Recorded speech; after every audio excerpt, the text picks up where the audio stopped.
आइए जानते हैं स्वयंभू ठाकुर श्री राधा रमन मंदिर की कहानी बिल्कुल शुरुआत से। कौन है राधा रमन जी, कैसी स्थापना हुई राधा रमन मंदिर की, राधा रमन मंदिर की स्थापना कैसे हुई, उससे पहले यह जानते हैं राधा रमन मंदिर की स्थापना किसने की और वह किसके शिष्य थे। इसकी कहानी की शुरुआत होती है श्री चैतन्य महाप्रभु के वृंदावन आने से। चैतन्य महाप्रभु का एक संक्षिप्त परिचय इस प्रकार है। महाप्रभु को भगवान श्री कृष्ण का अवतार कहा गया है। उनके जन्म की कथा कुछ इस प्रकार है। स्वयं भगवान श्री चैतन्य महाप्रभु का जन्म भागीरथी के पुनीत तट पर पश्चिम बंगाल के नदिया जिले में श्री धाम के श्री मायापुर गांव में हुआ था। उस दिन पूर्ण चंद्र ग्रहण था और शनिवार की फाल्गुनी पूर्णिमा थी। उनका जन्म संध्या काल में हुआ था। ग्रहण होने की वजह से घर घर और नगर में हरि नाम के संकीर्तन की मधुर ध्वनि गूंज रही थी। महाप्रभु के पिता का नाम श्री जगन्नाथ मिश्र और माता का नाम श्री शची देवी था। शिशु के दादाजी उस समय के प्रख्यात ज्योतिषी थे। उन्होंने महाप्रभु के जन्म के समय उनके लगन का विचार करके उन्हें विशंभर नाम दिया और उनकी माता उन्हें प्यार से निमाई कहकर बुलाती थी। बचपन से ही उन्होंने कई अलौकिक लीलाएं की थी। युवावस्था में उनका विवाह लक्ष्मी देवी के साथ हुआ। उस समय उनकी उम्र 15-16 वर्ष थी। सन 1505 में पत्नी लक्ष्मी की सर्प दंश से मृत्यु हो गई। वंश चलाने के लिए इनका दूसरा विवाह नवद्वीप के राज पंडित सनातन की पुत्री विष्णुप्रिया के साथ हुआ। उसके बाद 1509 में उन्हें अपने पिता का श्राद्ध करने गया जाना पड़ा, जहां उन्होंने श्री माधवेंद्रपुरी, जो श्री ब्रह्म माधव परंपरा से थे, उनके शिष्य श्री ईश्वरपुरी जी से गया क्षेत्र में 10 अक्षर गोपाल मंत्र की दीक्षा ग्रहण कर ली और गया से लौटकर भक्त मंडली के साथ श्री हरि नाम संकीर्तन करने लगे। 24 वर्ष की अवस्था में महाप्रभु ने संन्यास धारण कर लिया। इन्होंने श्री केशव भारती से संन्यास की दीक्षा प्राप्त की। संन्यास ग्रहण करने के बाद करीब 6 वर्षों तक उन्होंने दक्षिण भारत और वृंदावन अर्थात समस्त उत्तर भारत की यात्रा करके लाखों जीवन को श्री नाम से प्रेम प्रदान कर कृतार्थ कर दिया। दक्षिण भारत में तीर्थ यात्राओं के दौरान वहाँ के श्री रंगम मंदिर में वे 4 माह तक रुके थे। उस समय गोपाल भट्ट गोस्वामी, जो केवल 10 वर्ष के थे, उन्होंने खुद को महाप्रभु की सेवा में पूरी तरह समर्पित कर दिया और उनकी एक एक जरूरत का ख्याल रखा तथा उनकी शिक्षाओं का अमृत भी पिया, जो श्री कृष्ण के प्रति भक्ति से परिपूर्ण था। एक दिन गोपाल भट्ट के पिता वेंकट भट्ट से बातचीत के दौरान चैतन्य महाप्रभु ने कहा, गोपाल को आप सामान्य इंसान मत समझिए, वह एक गोपी का अवतार है जो राधा और कृष्ण की निजी सहयोगी है। समय के साथ लाखों पीड़ित आत्माओं की मदद करेंगे। वेंकट भट्ट ने अपने बेटे को महाप्रभु के चरण कमल में अर्पित कर दिया। महाप्रभु ने इस वर्ष कार्तिक शुक्ल की एकादशी को गोपाल भट्ट जी को दीक्षा दी। इसके बाद भगवान के आशीर्वाद से गोपाल भट्ट ने पैदल ही पवित्र वृंदावन की यात्रा की। वहां पर संत स्वरूप गोस्वामी और सनातन गोस्वामी के साथ रहे, जो महाप्रभु के कई शिष्यों में से थे। वहां महाप्रभु ने राधा और कृष्ण की लीलाओं के छुपे हुए स्थानों को फिर से खोजा और हरि भक्ति विलास, तत्व, परमात्मा, भागवत, कृष्ण भक्ति, प्रीति संदर्भ, कृष्ण कर्ण अमृत जैसे भक्ति ग्रंथ लिखे, जो अब गौड़ीय वैष्णव संप्रदाय के दर्शन को परिभाषित करते हैं। राधा रमन मंदिर के सेवायत बताते हैं, वृंदावन का इतिहास 5000 वर्ष से भी अधिक पुराना है, पर आज से 550 वर्ष पूर्व वृंदावन की समस्त महिमा और इतिहास विलुप्त हो चुका था। किसी को भी वृंदावन की महिमा और पूर्व स्थान का बहुत ज्यादा ज्ञान नहीं था। उस समय 500 वर्ष पूर्व चैतन्य महाप्रभु ने वृंदावन पहुंचकर अपने शिष्यों गोपाल भट्ट गोस्वामी, रूप गोस्वामी, सनातन गोस्वामी, श्री स्वरूप दामोदर, श्री राय रामानंद, श्री जीव गोस्वामी, श्री प्रबोधानंद, श्री रघुनाथ दास गोस्वामी के साथ ब्रजवासियों को वृंदावन और प्रभु श्री कृष्ण की लीला स्थलियों का एहसास और दर्शन कराया था। इन लोगों ने ही वृंदावन में 7 देवालयों की स्थापना की थी, जिन्हें मौजूदा समय में गोविंद देव मंदिर, गोपीनाथ मंदिर, मदन मोहन मंदिर, राधा रमन मंदिर, राधा दामोदर मंदिर और श्याम सुंदर मंदिर, गोकुल आनंद मंदिर आदि कहा जाता है। इन्हें 7 देवालय के नाम से पहचाना जाता है। उन्होंने जाति, वर्ण और लिंग के समस्त बंधन तोड़कर समूचे जगत को अलौकिक प्रेम का दान दिया। महाप्रभु ने मथुरा और वृंदावन के 24 घाटों पर स्नान किया। श्री कृष्ण के जन्म स्थान केशव देव मंदिर के दर्शन कर उनके सम्मुख संकीर्तन किया। इसके बाद उन्होंने व्रज की यात्रा की। गोवर्धन में विलुप्त हो चुके राधा कुंड का पुनरुद्धार भी महाप्रभु ने किया और ब्रजवासियों को इस राधा कुंड से पुनः परिचित कराया। कुसुम सरोवर में स्नान किया और मानसी गंगा में स्नान कर श्री हरिहर देव के दर्शन किए।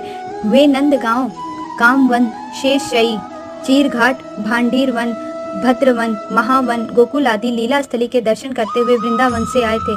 सच तो यह है कि पश्चिम उत्तर में अर्थात वृंदावन में श्री कृष्ण की लीला स्थली और समस्त प्राचीन स्थलों को पुनर्जीवित करने का श्रेय पूर्व के चैतन्य महाप्रभु को ही जाता है। जात पात, ऊंच नीच की मानसिकता की उन्होंने घोर निंदा की और वृंदावन को एक नए सिरे से भक्ति आकाश में स्थापित किया। उस समय वृंदावन बिल्कुल विलुप्त के कागार पर खड़ा था और उसी वृंदावन को चैतन्य महाप्रभु ने पुनः नए सिरे से बसाया और उसकी महिमा को पुनः स्थापित किया। उन्होंने 15 वर्ष जगन्नाथपुरी में भी बिताए। अब आती है राधा रमन जी की स्थापना वृंदावन में कैसे हुई। चैतन्य महाप्रभु ने वृंदावन के विकास की जिम्मेदारी 6 गोस्वामियों को सौंप दी थी। उनमें से एक महाप्रभु के प्रिय शिष्य गोपाल भट्ट जी, जो दक्षिण भारत के श्री रंगनाथ मंदिर के प्रमुख पुजारी के बेटे थे, उनके साथ वृंदावन चले आए थे और वहीं निवास कर रहे थे। महाप्रभु जगन्नाथपुरी की यात्रा पर चले गए और वहीं से उनके दुनिया से चले जाने की खबर मिली। प्रत्येक दुखी भक्त को महाप्रभु के दर्शन प्राप्त हुए और उन्होंने कहा, रूप और सनातन मेरे निजी सहयोगी हैं, उन्हें गोविंद देव और मदन मोहन की सेवा करनी चाहिए। मेरे परम प्रिय गोपाल भट्ट को भक्ति मार्ग का प्रचार करना चाहिए और उन्हें नेपाल में गंडकी नदी पर जाना चाहिए, जहां उन्हें 12 शालिग्राम शिलाएं प्राप्त होगी। इन शिलाओं में से दामोदर शिला में मैं स्वयं निवास करूंगा।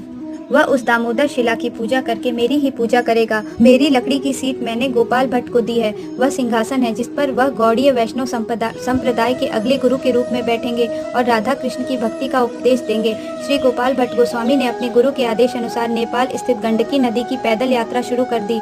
नदी तट पर पहुंचकर उन्होंने महाप्रभु को हर जगह खोजा, लेकिन गोपाल भट्ट उन्हें नहीं ढूंढ सके। फिर उन्होंने तब तक प्रार्थना की जब तक वह बेहोश नहीं हो गए।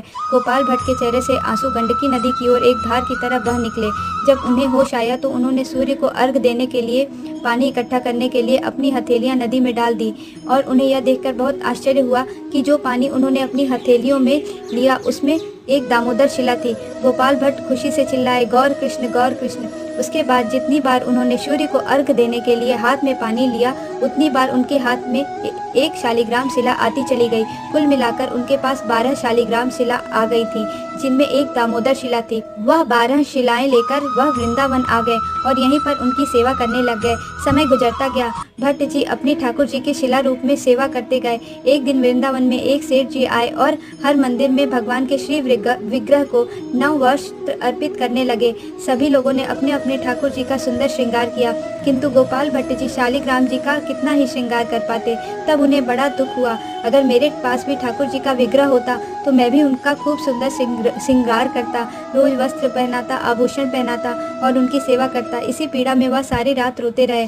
सुबह होने पर उनकी आंख जरा सी लग गई। तब भगवान कृष्ण ने उन्हें आशक्त किया, तुम्हारी इच्छाएं जल्द ही पूर्ण होगी। यह सुनकर गोपाल भट्ट जी की आंख खुल गई। जल्दी जल्दी पूजा करने के लिए वह तैयार हुए और अपनी झोपड़ी के ऊपर पीपल की पेड़ के डाल पर टोकरी के अंदर उनकी शालिग्राम शिलाएं जहाँ रखी हुई थी। जब उन्होंने टोकरी को खोल कर देखा तो श्री शालिग्राम जी साक्षात त्रिभंग लली त्रिभुज मूर्ति घनश्याम जी के रूप में बैठे हुए हैं और उनकी दामोदर शिला भगवान श्री कृष्ण की मूर्त में परिवर्तित हो गई थी और 11 शालिग्राम शिलाएं वहाँ रखी हुई थी और दामोदर शिला गायब थी। यह सब जिस दिन घटित हुआ वह दिन 1599 विक्रम संवत वैशाख शुक्ल पूर्णिमा का शुभ दिन था। गोस्वामी जी ने बड़ी खुशी खुशी अपने भगवान का विशेष रूप से श्रृंगार किया, उनकी सेवा की। उनकी खुशी का ठिकाना नहीं था। उसके बाद सभी बड़े व गुरुजनों को बुलाया, सबको राधा रमन जी के दर्शन कराए और राधा रमन जी का प्राकट्य उत्सव बड़े ही धूमधाम से मनाया। भगवान राधा रमन जी जहाँ प्रकट हुए थे वह एक पीपल का पेड़ था जो गोस्वामी जी की झोपड़ी के बाहर लगा हुआ था और यह वही दिव्य स्थल है जहाँ करीब 5000 वर्ष पूर्व भगवान श्री कृष्ण एक रास के दौरान श्री राधा जी से छुपकर समाधि ले लिए थे और राधा जी ने उन्हें रमन नाम से कहकर पुकारा था। उसके बाद भगवान राधा रमन के नाम से जाने जाने लगे थे। गोपाल भट्ट जी के निवेदन पर भगवान श्री कृष्ण उसी जगह पर विग्रह के रूप में प्रकट हुए थे, इसलिए गोपाल भट्ट गोस्वामी जी ने अपनी मूर्त का नाम श्री राधा रमन रखा। राधा रमन ठाकुर जी का साक्षात विग्रह स्वरूप है। यह विग्रह सिर्फ 12 अंगुल अर्थात 12 अंगुल का है, किंतु इनका दर्शन इतना मनमोहक है जिसको देखकर लोग मोहित हो जाते हैं। इस प्रतिमा को पीछे से देखने पर ऐसा लगता है जैसे यह शालिग्राम जी ही हैं। राधा रमन जी के बारे में कहा जाता है, इनका मुखारविंद गोविंद देव के समान है, इनके वक्षस्थल गोपीनाथ जी के समान है और इनके चरण कमल मदन मोहन जी के जैसे हैं। यह कह सकते हैं कि मात्र राधा रमन जी के दर्शन से ठाकुर जी के इन 3 विग्रह का भी दर्शन हो जाता है। वैसे तो राधा रमन जी के मुख पर सदैव एक मनमोहक सी मुस्कान रहती है, परंतु राधा रमन जी की एक और बहुत अद्भुत रहस्य बात यह है कि राधा रमन जी की मूर्त कभी मुस्कुराती है, कभी हंसती है और कभी कभी तो इतना खुलकर हंसते हैं कि उनके आगे के सारे दांत दिखाई देते हैं। कभी कभी 2 दांत दिखाई देते हैं तो कभी 4 दांत भी दिखाई देते हैं और कभी कभी एक भी दांत दिखाई नहीं देता। राधा रमन जी सिर्फ मंद मंद मुस्कुरा रहे होते हैं। ऐसा तब होता है जब उनका कोई अत्यंत प्रिय भक्त आ जाता है तो राधा रमन जी खुलकर मुस्कुराते हैं। कई बार ऐसा देखा गया है। गोपाल भट्ट जी राधा रमन जी की सेवा बहुत प्रेम भाव से करते थे। अपने ठाकुर जी का भोग बनाने के लिए उन्होंने मंत्र शक्ति से लकड़ियों को घिसकर अग्नि प्रज्वलित की थी। इस अग्नि पर राधा रमन जी का प्रसाद बनाया जाता था। अद्भुत बात तो यह है कि 500 वर्ष पूर्व मंत्र शक्ति से प्रकट की गई वह अग्नि आज तक प्रज्वलित हो रही है और आज भी राधा रमन जी का भोग इस चूल्हे पर ही बनाया जाता है। रात होने पर उस चूल्हे में कुछ लकड़ियां डाल दी जाती हैं और ऊपर की राख को हटाकर उसे ढक दिया जाता है। रात भर यह सुलगता रहता है और सुबह फिर से उसमें लकड़ियां डालकर उसे जला दिया जाता है। तो है ना यह अद्भुत रसोई, जहाँ 500 वर्ष पूर्व प्रज्वलित की गई अग्नि आज तक जल रही है। यह थी राधा रमन जी के प्रकट होने की समस्त कहानी। आगे जानते हैं। महाप्रभु ने कहा था, यह लकड़ी की सीट में अधिकार का प्रतीक है और पीढ़ी दर पीढ़ी उन गोस्वामियों को सौंप दी जाएगी जो वंश के गुरु बनने के योग्य हैं और यही मेरा आदेश है। सर्वप्रथम गोपाल भट्ट को उस आसन पर बैठाया गया और वह गौड़ीय संप्रदाय के गुरु बने। उन्हें गोस्वामी की उपाधि से सम्मानित किया गया और आचार्य बुलाया गया। गोपाल भट्ट ने अपने शिष्य दामोदर दास गोस्वामी को अपना उत्तराधिकारी चुना और दामोदर दास गोस्वामी और उनके वंशज श्री राधा रमन जी की सेवा करेंगे।